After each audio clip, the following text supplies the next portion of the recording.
Well, everybody, what you're looking at here is our ever so faithful 1996 Maytag Dependable Care Plus washing machine. And unfortunately, as much as it pains me to say it, and before anyone asks, yes, that's a bottle of Tide, I switched over to using that for a while now because it smells really good.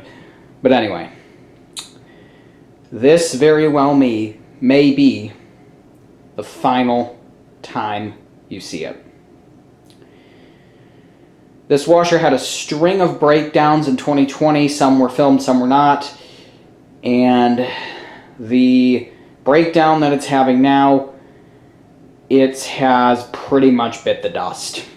Now it still works. If I come over here and do that, it still turns on and everything. It still spins. You'll notice that don't use is written on anything except medium, small, extra small, anything about medium. Well, this machine, it's got an issue. Basically, I tried to document it, but I didn't do a very good job of it. Basically, the machine, when you put any sort of clothes in there that are either above about here, so medium loads or bigger, medium loads, or jeans, I've noticed, do it a lot in thicker clothing, jeans especially. This thing spins so out of balance, it's absolutely incredible. I wish I could demonstrate just the sheer amount of banging around that this machine does. It is literally so bad that when this thing spins, we have to come in here, we'll hear it, and we'll go, uh-oh, washer. We'll run in here and we'll grab it, and even with us grabbing it, it's still going. I've tried to catch it on video, but every time I turn the camera on, it works fine, of course. But anyway, needless to say, unfortunately, this washer may become scrap metal. Mainly, you would think, oh, you got pads down there. You use the leveling legs. What could be going wrong with it if you use the leveling legs and you have pads? Well, first of all, this thing has moved so violently that it's actually moved itself off of these pads a few times. It's gotten far enough to where it's started banging into the dryer over here. But anyway, basically, I don't know why that's on. We thought it was the springs. And it's not. It's the damper kit, I think is what it's called.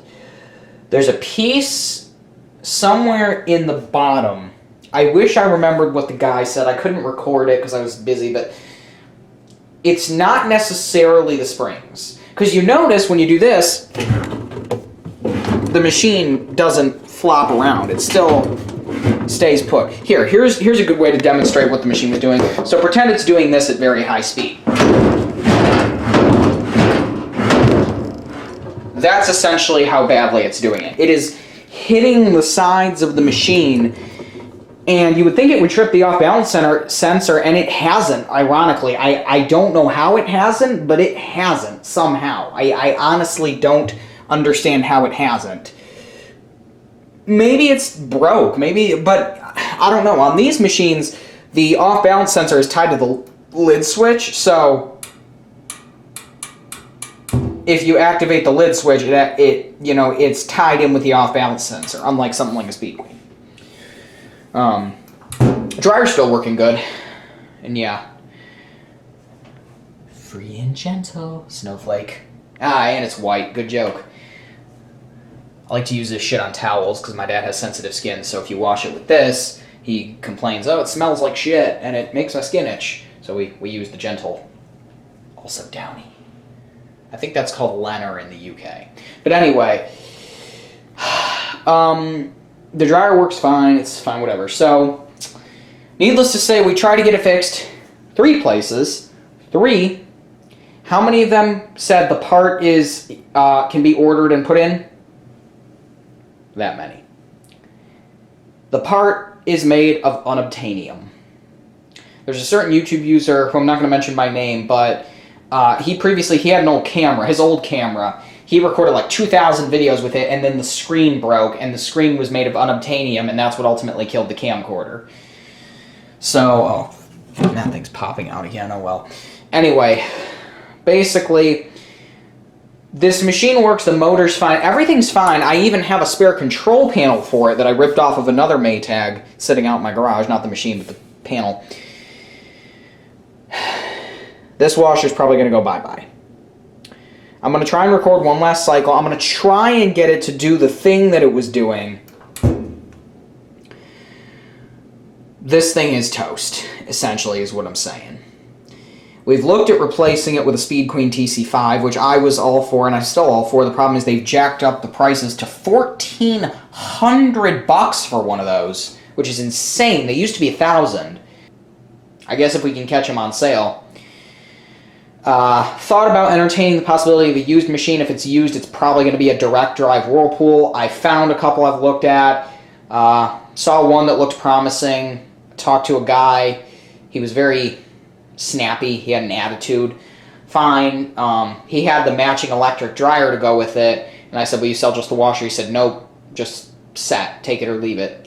My dad said, I mean, we can sell it. He said, we can sell this dryer. I mean, we don't need to replace this dryer. It works fine. But if we find a really good washer and it happens to also require a dryer that comes with it and it's electric, you know, throw this up on oh God, I just dated myself. I said let go. Throw this up on Facebook Marketplace, Craigslist, you know, 50, 60 bucks. I'm sure it'll sell.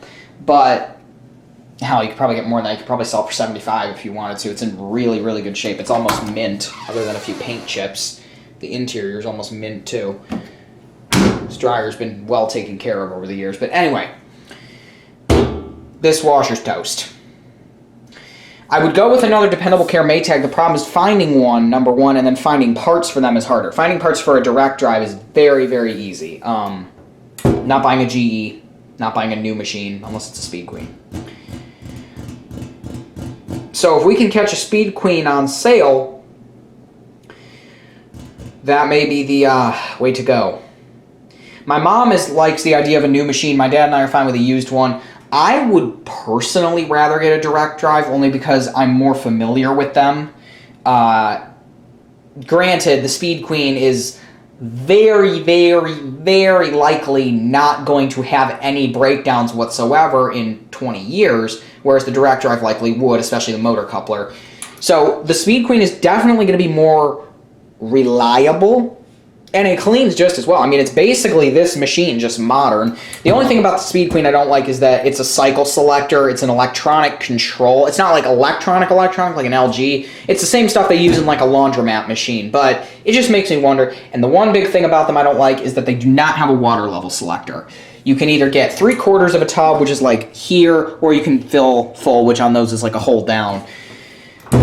But I like to wash sometimes one little thing on a quick cycle, and you can't really do that with one of those unless you want to waste water, which, you know, that's a minor point, you know, for an excellent performing washer. But needless to say, yeah, the old girl, this washer that we've had since 2005 and moved with us when we moved, it's in the process of buying the farm, essentially.